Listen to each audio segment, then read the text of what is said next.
Hi there, I'm Linda and this is Huttons Valley Permaculture. Today is cut up day, which means all my meat gets cut up and put into the freezer.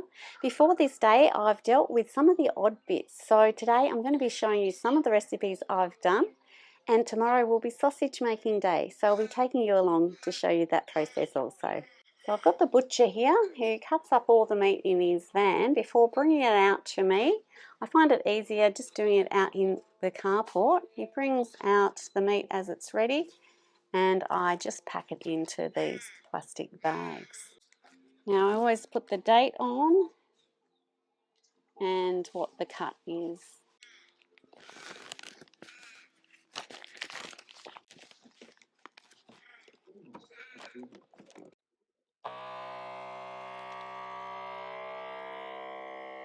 And we're done. It's a bit of a slow process, but I feel it seals the meat really well, and I haven't come up with a better way as yet. If anyone else has a good way with perhaps waxed butcher's paper and wrapping it and it keeps well, please let me know in the comments.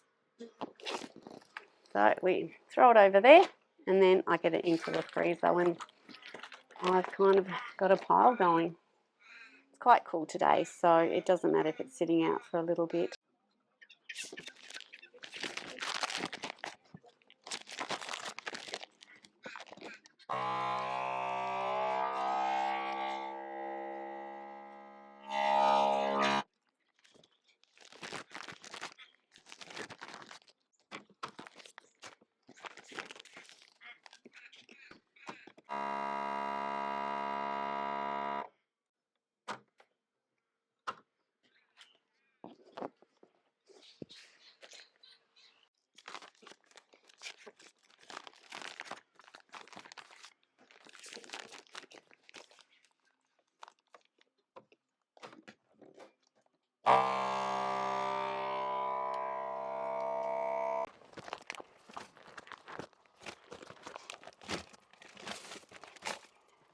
Now I do just use towels to separate out the layers of meat so it's easier to pull them out when it's all frozen.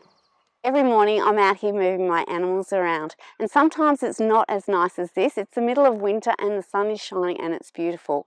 Often it's cold and wet and rainy or really icy and it's not so pleasant. But I do it because of the rewards, and the rewards are a freezer full of meat. In a recent video, I showed you inside my butcher's refrigerated van and the meat hanging there. Well, while that's hanging, I like to use all the odd bits.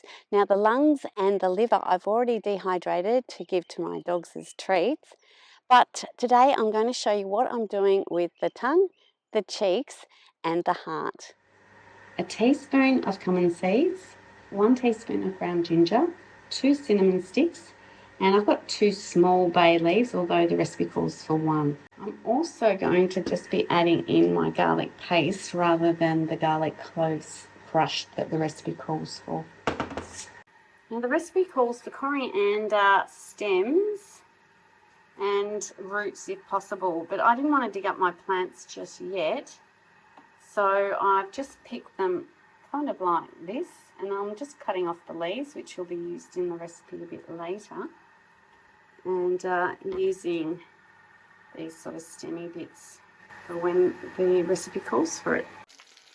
First up, we need to brown the heart, then soften sliced brown onion. So I've just added in my garlic, and now for the spices. And I've added in the coriander stems and stirred that round, and this is just about ready, and we can deglaze the pan with some beef stock. Okay, I've just put the veggies at the bottom of my casserole. If you had the right size Dutch oven, you wouldn't have to muck around like this. You can do it all in the one pan, but I've just got the casserole. Now just getting the stock up to temperature before adding it to the heart, and you need to bring it up about halfway up the heart. And it's just a low oven of 140 degrees Celsius. Now the heart has been cooking for 2 3/4 hours, and it should be nice and tender. Now the recipe says to take it out and slice it, and then you strain out and discard all the veg, and thicken up the sauce, and you add your meat back in. But I'll be doing that tomorrow, so I'm going to cool this down in the fridge and then slice it up. Now you just strain out all the spices and the veggies, although I think all this should make a really nice sauce. And then you just reduce that until it's nice and thick. Add sliced heart, cooked carrot, preserved lemons, sliced dates and coriander leaves. Warm and enjoy. The braised cheek recipe has a marinade of red wine. There's celery and onion, black peppercorns, bay leaves, rosemary and carrots. And we'll just marinate that in the fridge overnight. The beef cheeks have been marinating overnight, and they've taken on a nice purple colour. I've separated out the veggies from the liquid, and we're going to reserve all of that. And first up, we need to just brown the meat in a pan first, and then we also heat up the veggies and soften them a little bit before boiling up the liquid, and then it all goes into the oven on a low temperature of 150 degrees Celsius for 3 to 4 hours. Chicks have been cooking for 3.5 hours and they're lovely and tender now. And this dish should be delicious. Now to cooking the tongue. This tongue has been in this brine solution for about 3 days. I did wash the tongue as well as I could before putting it in here. And now we're going to cook it. And pop that in there. And then cover it with cold water. Now for the poaching liquid. So we've got some flat leaf parsley, half a large onion, some allspice berries, a clove of garlic, some cloves, and some black pepper, and a few sprigs of thyme, a bay leaf or two because they're small, and I'm just going to poach that in this liquid for about 1.5 hours to 2 hours, and you can't really overdo a tongue. And nearly forgot the carrots. That's a couple of carrots diced up. The tongue has been poaching for 2.5 hours, so it's ready to come out, and it's at this point we actually have to peel it while it's still hot. So we'll get onto that. If you leave peeling the tongue till it's cold, it doesn't come off very well. I've tried that before.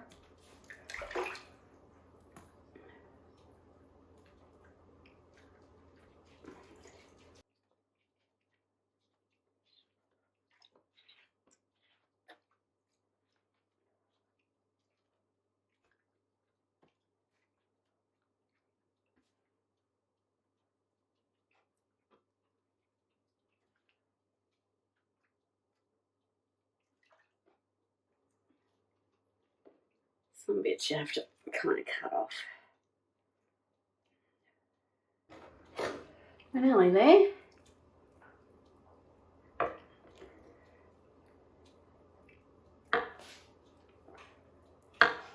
I did once let a tongue cool and it was just impossible. I had to really slice off all the skin like I'm doing here. So this one has gone really well.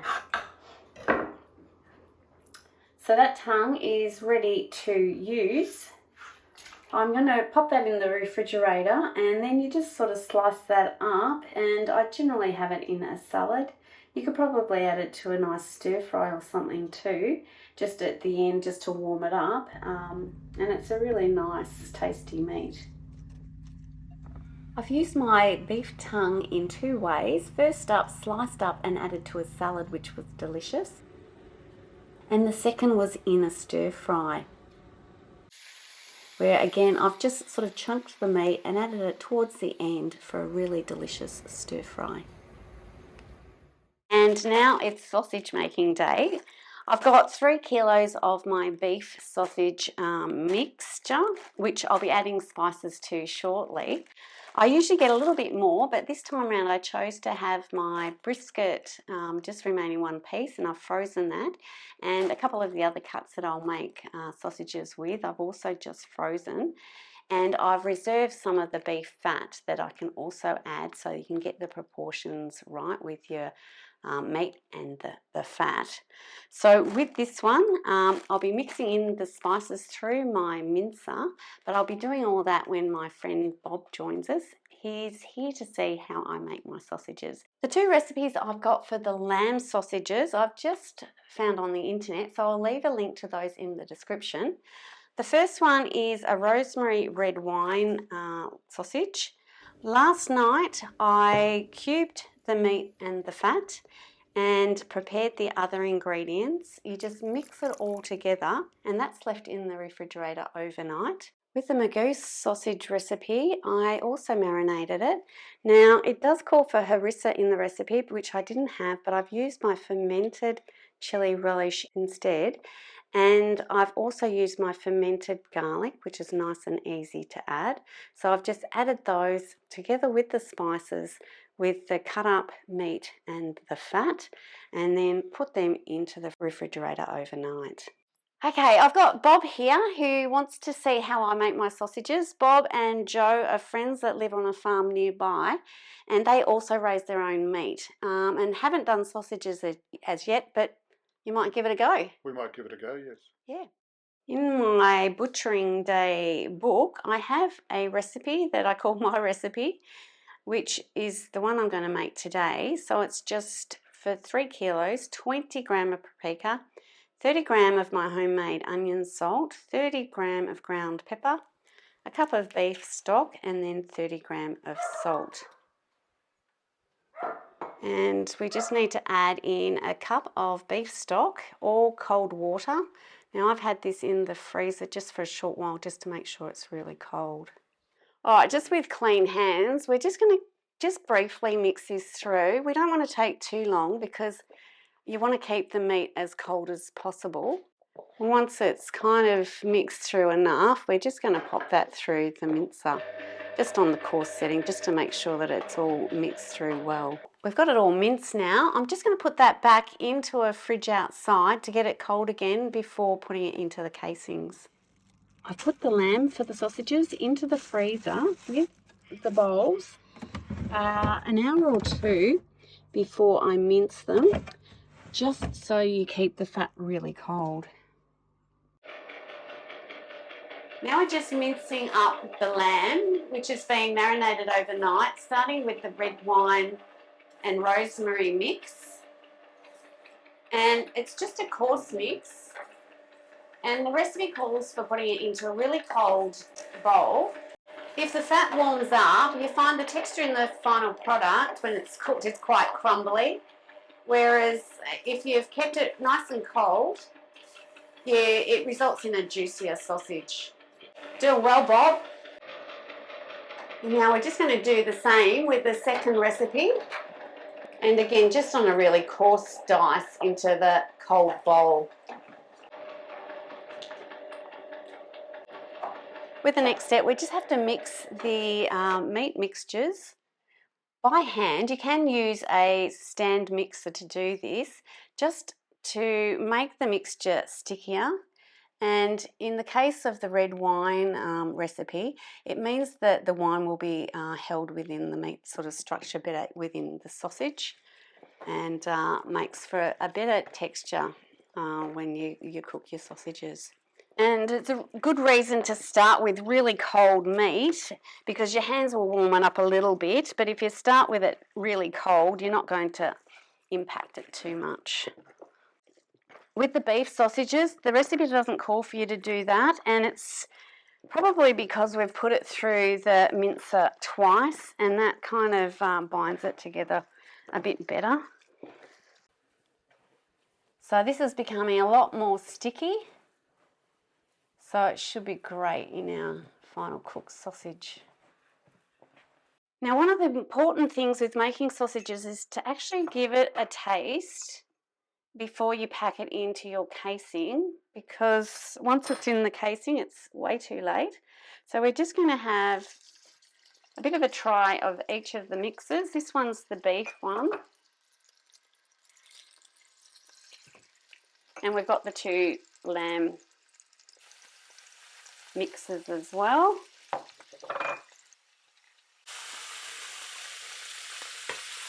Oh.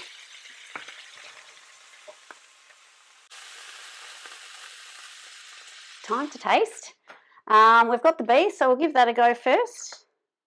And yeah, we can adjust the seasonings if we need to.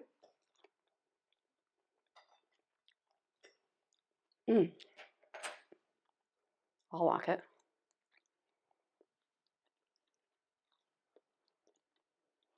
That's pretty good, yeah, I like that. All right, so we've got 1 win. Now let's try the red wine lamb. I call it lamb, but it's actually an older sheep that I've been using, which is why I'm making sausages with it. And I'm also going to make like koftas and use it diced up for curries, because it's usually a stronger flavour. But we'll find out. Give it a go. What do you think? It's pretty good. That is nice, isn't it? Yeah, it is nice. It's sort of, the rosemary is almost dominating the meat, I think, in that one, whereas this one, you're tasting the meat with a little bit of extra flavour. This one, you're sort of tasting the rosemary. Yeah, I love it. It's nice, yeah. 2. All right, now this little crumbly mess is our Merguez sausage. I'm not really too sure how to say that, but how would you say it? Yeah, I don't know. Sausage. Sausage. All right, let's jump in and give this one a go. This is where I've used my fermented chili relish instead of the harissa. That's nice. Can you detect any chili flavour? Yeah, there's a bit of chili there, but it's not too bad. It's not. Yeah, I'm getting a little bit more through now. That's quite subtle, yeah. Oh. Well, I think I'm happy with all the flavours, so we're going to go ahead now and just get the sausages into their casings. Okay, now we've got the fun part. I've got myself a new sausage stuffer, so this will be the first time I'm using it. I'm going to start with the rosemary lamb mix and get that one into its casings. So I've got that all loaded in there now. I just have to fit it back onto my little presser. Now the recipe does call for hog casing. I've just got this collagen casing, which is what I've used each year so far, and I find that's fine for my sausages. It does break during cooking sometimes, but not always. But for the moment, while I'm still learning sausage making, I find this one's fine. So I just load this up with as much as it will take, really, and I just tie off the end. And before you start filling it, just a couple of holes in the end will help release the air, and you'll find the meat gets right to the end then. Okay, so I've just got a little crank and it presses down on the meat, and at some point we're going to get sausages happening. Oh, here we go.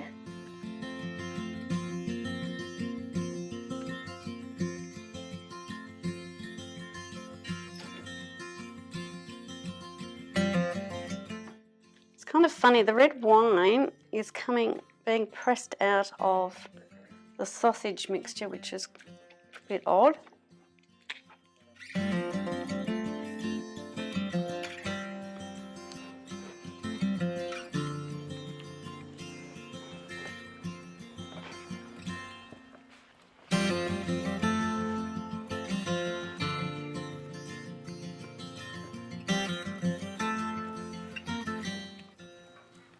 Oh, come on. It's all the wine that's leaked out, and it's making it a bit slippery to tie this off. I don't know how these will cook up with all that wine floating around in there, but it should be tasty. Okay, there's a few sausage links.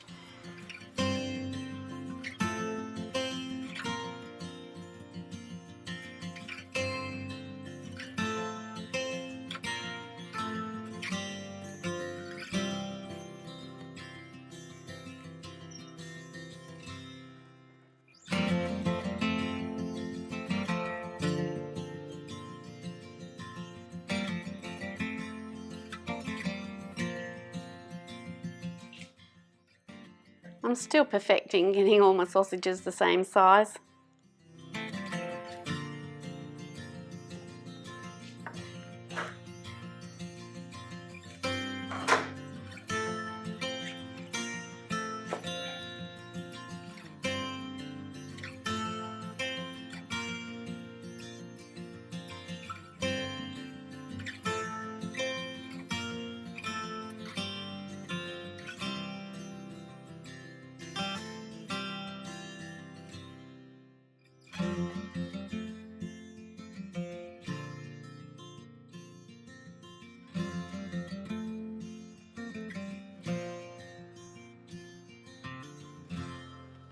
After getting all the sausages packed, it's into the freezer.